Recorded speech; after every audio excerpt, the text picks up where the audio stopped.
Beberapa rencana memang seharusnya dipikirkan secara matang, tapi sebagian rencana bisa saja tiba-tiba muncul tanpa proses berpikir yang panjang. Di dalam dada terbesit sebuah pesan. Hidup yang sekali ini jika tidak mencoba hal yang baru sepertinya akan sia-sia. Mungkin ini salah satunya. Selamat datang di Lintas Cincin Sulawesi Selatan.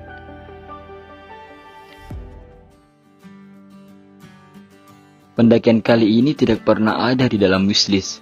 Maka setelah melihat salah satu postingan di Instagram, saya sendiri tertantang untuk mengikuti pendakian ini.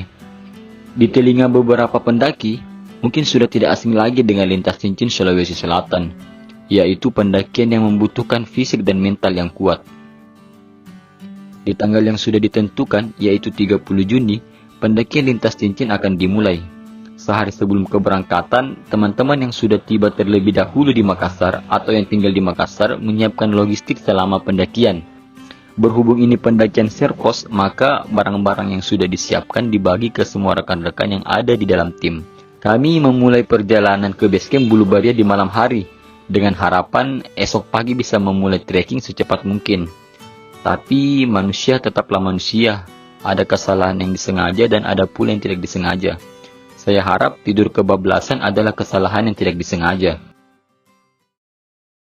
Turun lapan mojong. Kalau ini Kami sangat bersemangat sekali untuk mendaki gunung ini ya teman-teman. Berhubung tahun ini belum ada yang memberikan cincin, jadi aku memutuskan untuk mendaki gunung ini ya, Lintas Cincin. Sebelum memulai pendakian, kami mengisi kemauan Kampung Tengah yang wajib diiyakan. Bagaimanapun, penduduknya harus nyaman. Beberapa teman sudah menunggu di pos registrasi untuk memeriksa kembali perlengkapan. Oh iya teman-teman, sekadar informasi sedikit, varian Lintas Cincin itu bermacam-macam.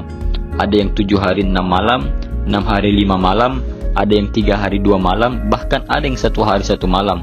Dengan alasan ketiga puncak gunung terpenuhi, yaitu Bulubaria, Lompo Batang, dan Bawah Karaeng.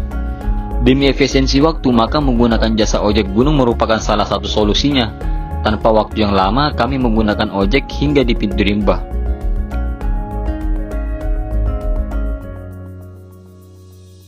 Sebelum memulai pendakian, Bang Wawan sebagai guide selama pendakian ini memberikan briefing untuk beberapa hari ke depannya. Jarak yang bakalan ditempuh selama 6 hari sampai 7 hari ke depan itu kurang lebih di 70 kilo.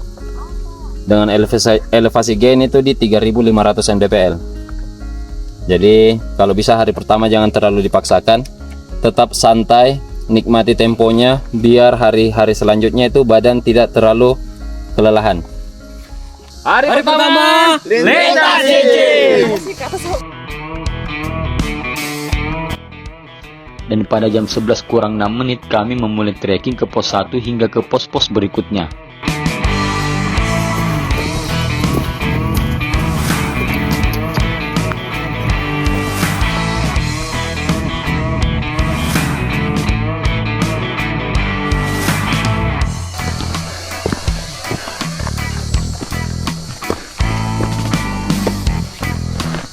Ada sesuatu yang janggal ketika saya berjalan.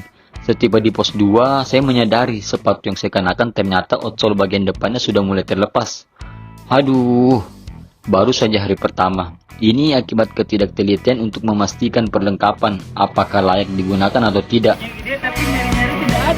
Oh, itu yang itu.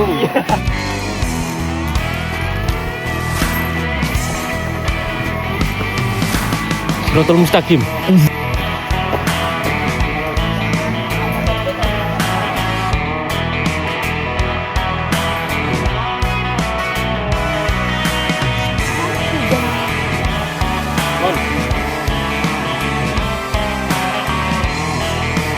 Kemudian pada pukul 13 WIT kami menyepakati rehat sejenak untuk makan siang di pos 4. Urusan perut memang tidak boleh diabaikan ketika melakukan perjalanan panjang seperti ini.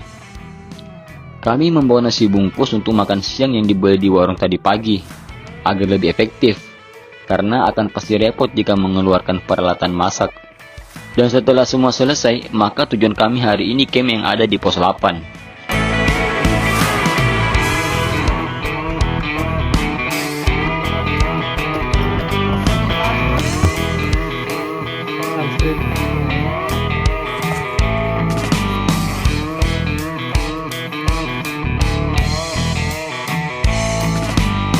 Sesampainya kami di pos 8, 2 tenda sudah terpasang, sudah siap dikenakan.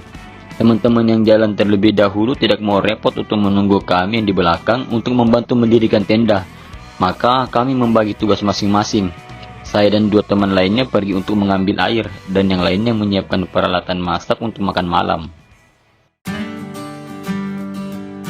Sebagian orang, termasuk saya, sudah menjadikan kebiasaan untuk menahan diri agar tidak makan berlebihan ketika di gunung, dengan beberapa alasan.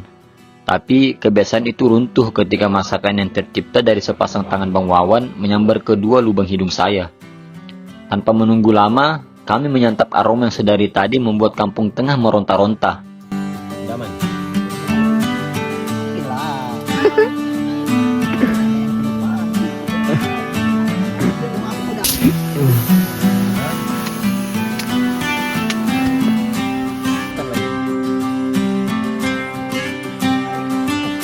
Saya sangat paham kenapa mendaki harus dengan orang yang tepat.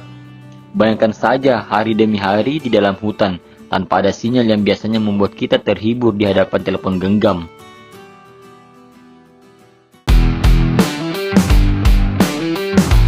Tujuan kami di hari kedua ini adalah puncak Bulu Baria dan puncak Kokbang yang ada di pegunungan Lopo Batang.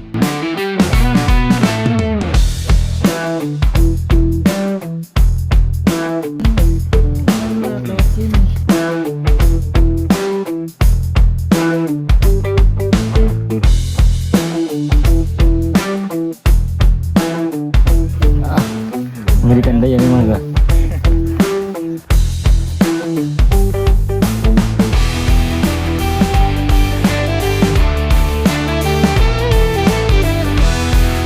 Pada pukul 12 WIT, kami sampai juga di puncak Bulu Baria dengan ketinggian 2730 mdpl.